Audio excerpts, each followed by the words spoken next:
Hello parents, मैं हूं doctor Sonia Mittal, child specialist Delhi से।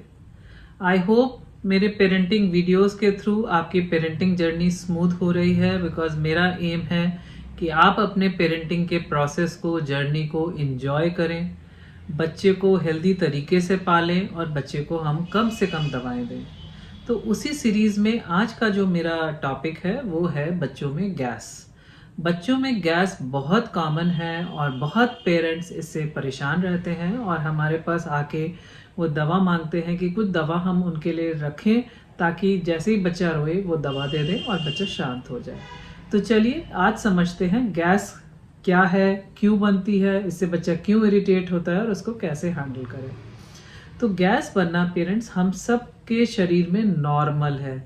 हम सब के शरीर में मिलियंस ऑफ बैक्टीरिया होते हैं जो कि जब हमारा डाइजेशन प्रोसेस होता है तो उसके साथ थोड़ी सी गैस रिलीज करते हैं।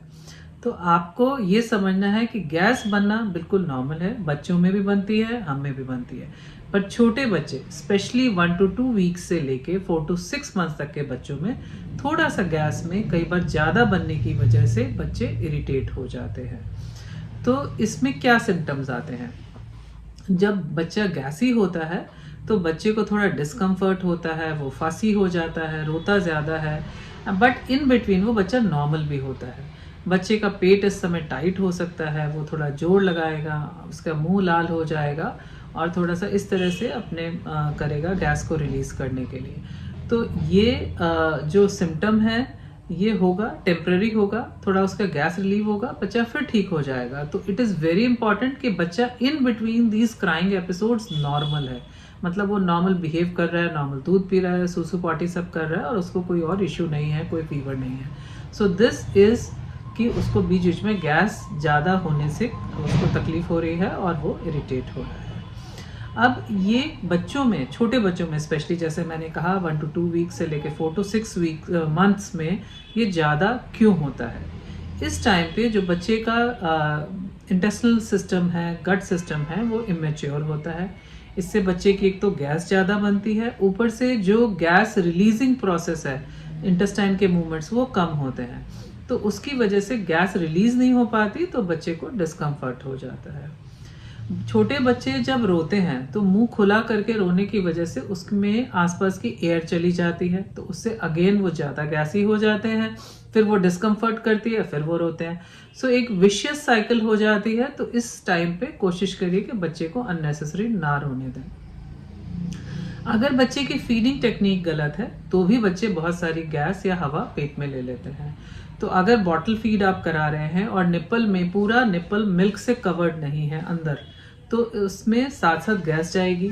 अगर ब्रेस्ट फीड करा रहे हैं और बच्चे का जो लैच है वो टाइट ऑन द एल्वेओलर नहीं है तो अगेन बीच में गैस जाएगी। तो आपको देखना है कि आपके बच्चे की टेक्निक ठीक हो।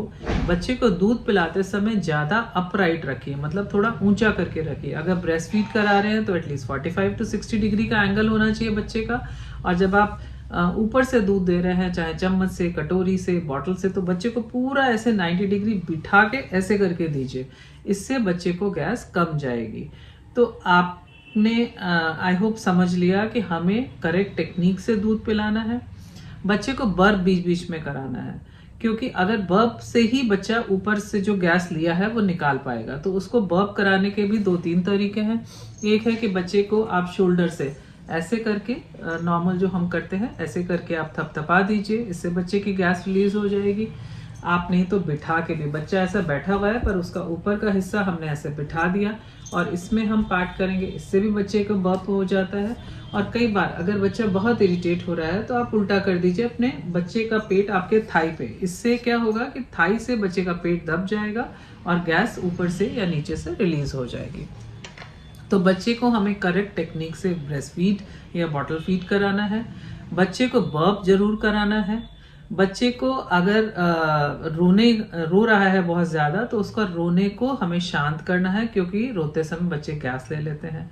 अगर बच्चा बहुत इरिटेट होता है तो बीच बीच में बच्चे को टमी टाइम देंगे, इससे भी बच्चे की गैस रिलीव हो जाएगी। बच्चे के आप टमी पे, पेट पे थोड़ी सी मसाज कर सकते हैं क्लॉकवाइज, इससे जेंटल मसाज से भी बच्चे की गैस रिलीज होगी। बच्चे को आप साइक्लिकल एक्सरसाइज करा सकते हैं, जिसमें आप बच्चे के पाँव ऐसे ऊपर ले जाएंगे पेट पे और फिर उसको हल्का सा इस तरह से आप उनको साइक्लिकल एक्सरसाइज कराएंगे जिससे कि बच्चे की गैस रिलीज हो जाए। तो ये सब सिंपल मैनूवियर हैं जिससे हम बच्चे की गैस रिलीज कर देंगे। अगर आपको चाहें तो आप बच्चे को डिस्ट्रैक्ट भी कर सकते हैं, क्योंकि ये बहुत पेनफुल नहीं होता है। तो आप थोड़ा सा डिस्ट्रैक्ट, चाहे आप कोई खिलौना लगा के या उससे बातें करेंगे तो भी बच्चा डिस्ट्रैक्ट हो जाएगा। इसमें जो दवाएं हैं उनका रोल बिल्कुल नहीं है, तो आपको दवा देने की ज़रूरत नहीं है। तो कोई भी जो दवाएं मार्केट में बहुत इजीली अवेलेबल हैं उनको अवॉइड करें, और जो मैंने प्रोसीजर्स मैनूवियर्स बताए हैं आप उनको फॉलो करें, तो बच्चा आपका उन्हीं से ठीक हो जाएगा। अब किन कंडीशन में आपको समझना है कि ये सिंपल गैस नहीं है, कॉलिक नहीं है और आपको बच्चे को डॉक्टर को दिखाना है, तो उसमें अगर आपका बच्चा साथ में, बच्चे को बुखार हो रहा है, बच्चा दूध नहीं पी पा रहा है, बच्चा उल्टियां कर रहा है, बच्चे को डायरिया है, बच्चा सुस्त हो रहा है, बच्चे की क्राई रुक ही नहीं रही है, आप कुछ भी कर रहे हैं वो क्राई करना रुक ही नहीं रहा है, उसको बहुत श्रिल क्राई है, तो प्लीज़ उसको इग्नोर ना करें और आप अपने बच्चे को डॉक्टर को दिखाएं ताकि डॉक्टर उसका प्रॉपर इलाज कर सके। तो ये सब है गैस के बारे में। अब मिथ्स, कुछ जो मिथ्स चलते हैं कि माँ के उड़द खाने से या राजमा खाने से बच्चे को गैस बनती है, ये बिल्कुल गलत है। माँ के खाने से बच्चे को गैस नहीं बनती है। माँ को नॉर्मल हेल्दी बैलेंस्ड खाना खाना है और ज़्यादा पानी पीना है, इससे उसका दूध ज़्यादा बनेगा। बट हाँ, उसके खाने से बच्चे को गैस इस तरह से नहीं बनती है। तो आप माँ के खाने में कोई रोक टोक करने की ज़रूरत नहीं है। एक दूसरा मिथ है कि जब बच्चे को गैस बने उसको अजवाइन का पानी या हींग का पानी दे दो या उसके पेट पे हींग मल दो, तो ये सब का कोई रोल नहीं है, आप इनको छोड़ सकते हैं। हालांकि जो हींग पेट पे मलते हैं उसमें बस अगेन बच्चा डिस्ट्रैक्ट हो जाता है, तो it might help, but it is better कि इन चीज़ों को ना करें। जैसे कि मैंने कहा, एक नेचुरल सी चीज़ है गैस बनना, तो हमें उसको नेचुरली ही इलाज करना है बिना किसी दवाओं के। तो I hope I am clear. और अब आप अपने बच्चे की गैस को इतना बड़ा इश्यू नहीं बनाएंगे और उसको छोटे से इन प्रोसीजर्स से, मैनूवियर से जो मैंने अभी आपको बताए हैं, आप उनसे अपने बच्चे को हैंडल कर पाएंगे। आज